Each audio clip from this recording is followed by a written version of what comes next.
সংঘর্ষের জেরে 10 দিনের জন্য বন্ধ ঘোষণা করা হয়েছে সিটি ইউনিভার্সিটির শিক্ষা কার্যক্রম।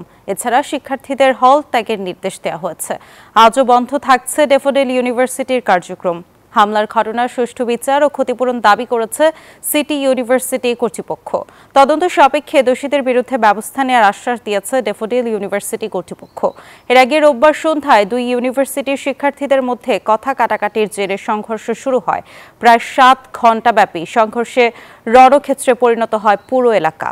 ধন্যবাদ। আপনি যেমনটি বলছেন এবং আপনারা জানেন যে গত রোববার রাতে কিন্তু যে তুচ্ছ ঘটনাকে কেন্দ্র করে যে বিশ্ববিদ্যালয়ের দুইটি বেসরকারি বিশ্ববিদ্যালয়ের শিক্ষার্থীরা কিন্তু যে সংঘর্ষের ঘটনায় কিন্তু আজকে থেকে একাডেমিক কার্যক্রম পুরোপুরি বন্ধ রয়েছে সিটি ইউনিভার্সিটির। এছাড়াও কিন্তু যে হল ছাড়তে যে নির্দেশনা দিয়েছে বিশ্ববিদ্যালয় কর্তৃপক্ষ সেটা কিন্তু আমরা দেখেছি এখনও কিন্তু সকাল থেকে দেখছি যে হল ছাড়তে শুরু করছি। এবং আপনারা জানেন যে গতকালই কিন্তু যে নোটিশ দিয়েছিলেন বিশ্ববিদ্যালয়ের যে রেজিস্ট্রার এবং বলা হয়েছিল যে এই ঘটনাকে কেন্দ্র করে নিরাপত্তার স্বার্থে কিন্তু শিক্ষার্থীদের কিন্তু গতকাল 6টা থেকেই কিন্তু তাদেরকে বের হয়ে যাওয়ার কথা বলা হয়েছিল। কিছু কিছু শিক্ষার্থী কিন্তু ছিল এবং তারা কিন্তু আজকে সকালেও আমরা দেখেছি তারা চলে যাচ্ছে, যেহেতু বলা হচ্ছিল যে নিরাপত্তার কথা ভেবেই কিন্তু যেহেতু এই বিশ্ববিদ্যালয়ে এই ঘটনার পর এখন পর্যন্ত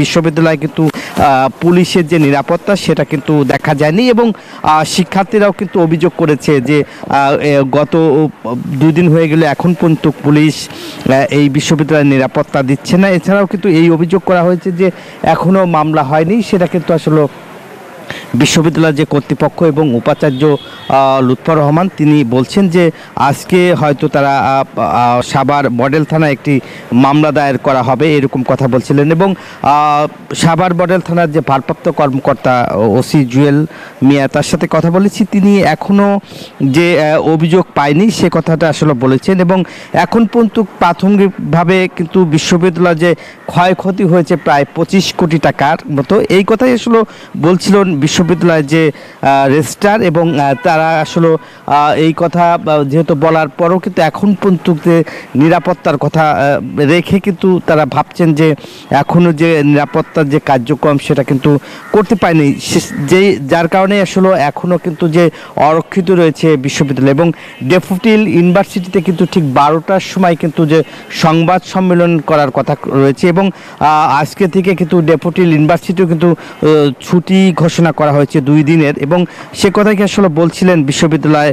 এবং আমরা দেখেছি যে এখন পর্যন্ত যে এই বিশ্ববিদ্যালয়ের যে ঘটনাটি ঘটেছে সেটা নিয়ে কিন্তু যে শিক্ষার্থীদের যে এত বড় ক্ষতি হয়ে গেল, সেশনের জ্যাম হবে সে কথাই আসলে বলছিলেন। এবং পুষিয়ে নিতে কিন্তু তারা বলছেন যে বিশ্ববিদ্যালয় রেজিস্ট্রার বলেছেন যে অনলাইনে ক্লাস করার যে কার্যক্রম তারা সেই কাজটি তারা শুরু করবে। এই ছিল আমার কাছে সিটি ইউনিভার্সিটির সর্বশেষ তথ্য। ফিরে যাচ্ছি স্টুডিওতে বিলাসীর কাছে। বিলাসী, ধন্যবাদ নাজমুল আপনাকে। বান্ডেল থাকলে প্রতি সেনমানিতে টাকা বাঁচবে। বিকাশ সেনমানি বান্ডেল কিনে জিতুন প্রতি লেনদেনে।